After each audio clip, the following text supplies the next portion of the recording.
আসসালামু আলাইকুম। আজ তৈরি করে দেখাবো 100% গ্যারান্টি নো ফেল পারফেক্ট গুঁড়া দুধের গোলাপ জামুন মিষ্টি। আপনারাও কিন্তু এরকম গোলাপ জামুন মিষ্টি তৈরি করে ফেলুন খুব সহজভাবে। আর এতটাই সফট আর খেতেও কিন্তু দারুণ মজা, একদম দোকানের মতো। আর আপনারা যদি আমার এই ভিডিওটি ফলো করে যদি গোলাপ জামুন তৈরি করেন, ঠিক আমার মতো কিন্তু আপনাদের পারফেক্টভাবে গোলাপ জামুন মিষ্টি হবে। আর এই মিষ্টিটা দেখেন কতটা সফট। আমি একটি মিষ্টি আপনাদের ভেঙে দেখালাম। তো আমার ভিডিওটি ভালো লাগলে অবশ্যই আমার চ্যানেলটাকে সাবস্ক্রাইব করে নেবেন এবং আমার পাশেই থাকবেন। তো চলুন ভিডিওটি শুরু করা যাক। এদিকে আমি হাফ কাপ লিকুইড গরুর দুধ নিয়েছি, এটা আগের থেকে জাল করে রেখেছিলাম, এবং অ্যাড করব 1 কাপ গুঁড়া দুধ, এবং এখানে আমি ঘি নিয়েছি 3-4 চামচ মতো। তো এদিকে আমি একটি ফ্রাই প্যান নিয়েছি, ফ্রাই প্যানের মধ্যে লিকুইড এই যে দুধ এটা আমি অ্যাড করে নিব এবং অ্যাড করে দিব সেই ঘিটা দিয়েও আমি ভালো করে নেড়ে চেড়ে নেব এই দুধ এবং ঘিটা। ঘি এবং দুধ যখন ভালোভাবে মিশে যাবে তখন আমি এর মধ্যে অ্যাড করে দিব সেই গুঁড়া দুধটা। তো এখনও যারা আমার চ্যানেলটাকে সাবস্ক্রাইব করেন নাই তারা অবশ্যই আমার চ্যানেলটাকে সাবস্ক্রাইব করে নেবেন এবং পাশে থাকা ছোট্ট বেল বাটনটি ক্লিক করে নেবেন। তো দুধ আমি এইভাবে ভালো করে মিশিয়ে নেব, এই গুঁড়া দুধ এবং লিকুইড দুধ ভালো করে মেশানোর পরে এরকম একটি ডো হবে। আর এই ডোটা কিন্তু সফট একটি ডো তৈরি করে নিতে হবে। আর চুলার জালটা কিন্তু একদমই লোতে রেখে এরকম একটি ডো তৈরি করে নিতে হবে। যদি চুলার জালটা বাড়িয়ে দেন তাতে কিন্তু এই দুধটা পুড়ে যাবে। তো এরকম লোতে রেখেই কিন্তু আমি এভাবে একটি ডো তৈরি করে নিয়েছি। আর ডোটা কেমন হবে আমি একটু হাতে তুলে আপনাদের দেখাচ্ছি। এর থেকে কিন্তু বেশি শক্ত করব না, তাহলে মিষ্টিটাও কিন্তু শক্ত হয়ে যাবে। এই যে এরকম যখন হবে তো এটা আমি চুলার থেকে নামিয়ে নেব। এদিকে একটি প্লেটের উপরে এই দুধের এই ডোটা আমি তুলে নেব, এদিকে ঠান্ডা হতে থাক। আর এদিকে আমি একটি ফ্রাই প্যানে চিনি অ্যাড করে নিব, 1 কাপ শিরার জন্য নিয়েছি। আর এখানে আমি 1 কাপ চিনিতে 1 কাপ পানি কিন্তু অ্যাড করে নিব, এবং 2টা এলাচও আমি অ্যাড করে নিচ্ছি। আর এলাচের মুখটা আমি এরকম ফাটিয়ে নিয়েছি, আপনারা এখানে এলাচের গুঁড়াও কিন্তু অ্যাড করে নিতে পারেন। তো ভালো করে আমি নেড়ে চেড়ে নেব। শিরাটা যখন এরকম বলক উঠে আসবে, আর শিরা কেমন হবে আমি দেখিয়ে দিচ্ছি। যখন এরকম চিটচিটে হবে, বেশি কিন্তু এই শিরাটা ঘন করা যাবে না, যেহেতু গোলাপ জামুনের মিষ্টি শিরা হবে এর কারণে। আর এই শিরাটা কিন্তু একদমই পাতলা হতে হবে। আমি দেখিয়ে দিচ্ছি যে এরকম কোনো তার হবে না, যে এরকম হবে। এবার আমি চুলার থেকে এই শিরাটা নামিয়ে নেব। এবার চুলাটা আমি অফ করে দিয়েছি। এবার এদিকে এই ডোটা আমি ভালো করে মধ্যে নেব, যেহেতু এবার ঠান্ডা ঠান্ডা হয়ে গেছে। এবার ভালো করে মধ্যে নেওয়ার পরে আমি এর মধ্যে যা যা অ্যাড করে নিব, এখানে আমি 3 চামচ ময়দা অ্যাড করে নিব। আপনারা দেখলে কিন্তু বুঝতে পারবেন আমি কিন্তু ময়দাটা ভরে ভরে দিই নাই।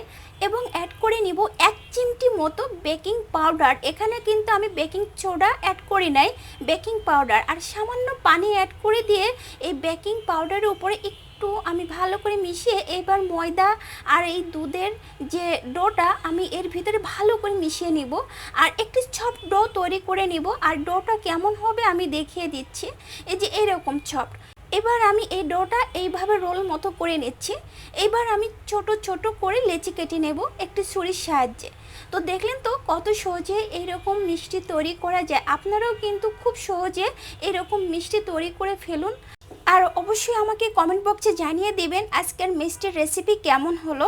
আর আপনাদের কোনো প্রশ্ন থাকলে অবশ্যই আমাকে কমেন্টে জানাতে পারেন। তো আমি এরকম ছোট ছোট করে লেচি কেটে এখান থেকে আমি এরকম মিষ্টির শেপ দিয়ে দেব। তো আমি এইভাবে সব মিষ্টিগুলা তৈরি করে নেব। আর এই মিষ্টি কিন্তু একদমই স্মুথ করে মিষ্টিগুলো তৈরি করে নিতে হবে, যাতে কোনো গায়ে ফাটল না থাকে। তো এদিকে আমি একটি ফ্রাই প্যানে পর্যাপ্ত পরিমাণে রান্নার রেগুলার তেল অ্যাড করে নেব।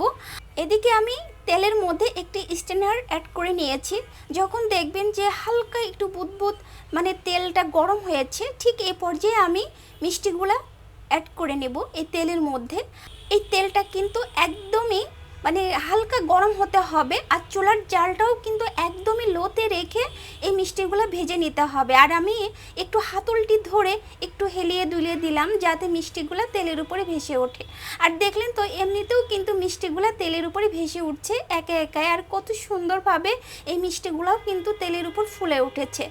এবার আমি একটু উল্টিয়ে পাল্টিয়ে দিচ্ছি একটি চামচের সাহায্যে। আর এইভাবেই কিন্তু আমি ভেজে নেব একদমই লোতে রেখে। চুলার জালটা 10 থেকে 12 মিনিট মতো এইভাবেই কিন্তু ভেজে নিতে হবে কাঙ্ক্ষিত কালার আসা পর্যন্ত।